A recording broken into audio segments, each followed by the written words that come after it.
অনেক আনন্দ, অনেক কষ্ট করে গ্রামের সবার সাথে মা বাবার সাথে ঈদ করবো, অনেক আনন্দের বিষয়। তো কষ্ট হলো যেতে হবে, সবার সাথে ঈদের আনন্দ, সবার সাথে সব করবো, আনন্দ উপভোগ করবো, আশা করি অনেক ভালো। সঙ্গে যিনি এসেছেন উনি কে? আমার ছোট ভাই, জি, একসাথে একসাথে যাচ্ছি। আপনাকে অনেক ধন্যবাদ। আমি আরেকজনের সঙ্গে একটু কথা বলার চেষ্টা করি। আচ্ছা ভাই, আপনি আপনি একটু এগিয়ে আসেন। আপনি কোথায় যাবেন? এই যে অনেক মালপত্র নিয়ে, কয়টায় ট্রেন আপনার? এই তো মহানগরে যাব, আমরা টিকিট তো আর পাই নাই অনলাইনে, মানে দাঁড়াই যেতে হবে। দাঁড়ায় যাওয়ার টিকিট পাবেন কি? কেমনে বলতাম, দাঁড়াইলে বলতে পারবো। এখানে বিনা টিকিটে যাত্রীদের প্রতিরোধ করা হচ্ছে, যাতে বিনা টিকিটে যাত্রী ভিতরে প্রবেশ না করতে পারে। যাদের টিকিট নেই কাউন্টারে পাঠানো হচ্ছে, কাউন্টার থেকে 25% স্ট্যান্ডিং টিকিট দেওয়া হচ্ছে। আচ্ছা, ধরেন কোনো স্ট্যান্ডিং টিকিটও পেল না, কোনো না কোনোভাবে না, যাওয়ার না। চেষ্টা করবে। ঢুকতে পারতেছে না, বিনা টিকিটে যাত্রী প্রবেশ নিষেধ এখানে। আমরা চেষ্টা করতেছি যাতে বিনা টিকিটে যাত্রী ভিতরে প্রবেশ না করতে পারে। মানুষের চাপ যখন আরো বাড়বে তখন পরিস্থিতি সামাল দেওয়া কতখানি আমরা কঠিন চেষ্টা হবে? করবো, যতটুকু চেষ্টা করতে যায়। আর নিরাপত্তা বাহিনী আছে আমাদের সাথে, চেষ্টা করবো সবাই মিলে সম্মিলিতভাবে চেষ্টা করবো। অনেক ধন্যবাদ আপনাকে। টিকিট কাটতে পারছেন? না, টিকিটের যে জাম, মানে ভিড় চাপ, মানে টিকিট তাও স্ট্যান্ডিং এ পাইছি একটা। আমি ওদের কাছে বলছি আমি তিতাসে যাব, আমি কোন দিকে গেলে আমাকে একটা করে একজন প্যাসেঞ্জার একটা টিকিট দিবে। আমি 4 জন, মহিলা 3 জন, আমি একা।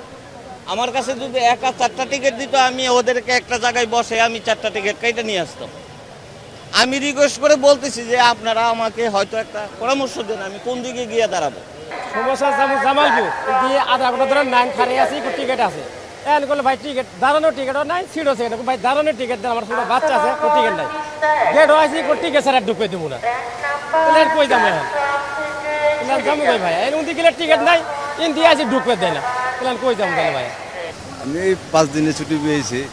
অনেক এখন আমার ওয়াইফ বাচ্চাকে নিয়ে দেশে শ্বশুরবাড়িতে যাচ্ছি ঈদ করার জন্য।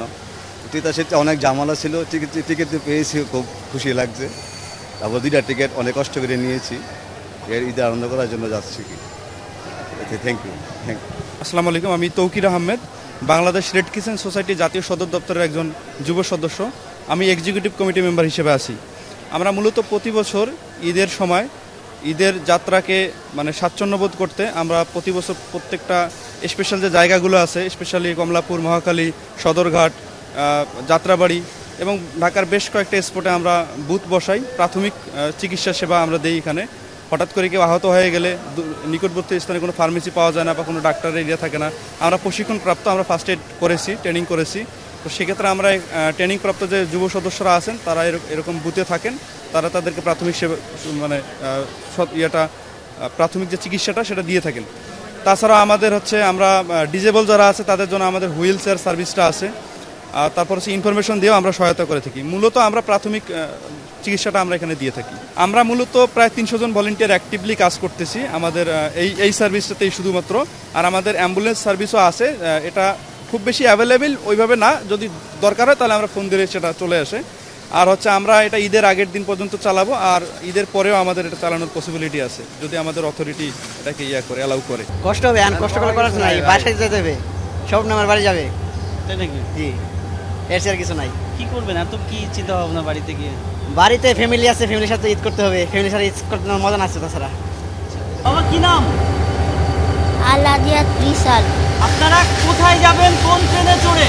7 দিনের ছুটি, ঈদের ছুটিতে বাড়িতে যাচ্ছি, বাড়িতে যায় অনেক মজা করবো। আগের থেকে তো একটু চেঞ্জ, যেহেতু আগে আমাদের জামালপুর, বিশেষ করে জামালপুরের ট্রেন কম ছিল, এখন 4টে 5টা পরপর 6টা ট্রেনও যায়। তো ওই হিসেবে জামালপুর যাওয়ার যে ট্রেনে আগে আসলে অনেক স্টেশনে অনেক জ্যাম থাকতো বা অনেকে ওইগুলো নয়, এখন আস্তে ধীরে যাওয়া যায়, এটাতে সুবিধা হচ্ছে যাওয়ার। নারী বান্ধব, কতখানি নারী বান্ধব, নারীদের জন্য কতটা ফ্রেন্ডলি এই স্টেশন? অনেকটাই। স্টেশনের পুলিশ থেকে বলেন বা টিটি থেকে বলেন, ওইভাবে নারীদের সাথে খুব একটা মানে খারাপ ব্যবহার করেন। ওনাদের ভালো করে বললে উনি সুন্দর করে বুঝিয়ে দেন, এবং কি স্টেশনে যাওয়ার পরেও বাচ্চা নিয়ে আমরা বগিতে ওঠার পরেও আমরা নির্বিঘ্নে যেতে পারি ওদের জন্য। তো প্রচণ্ড সাপোর্ট পাই দিক থেকে। হ্যাঁ, খুবই ভালো।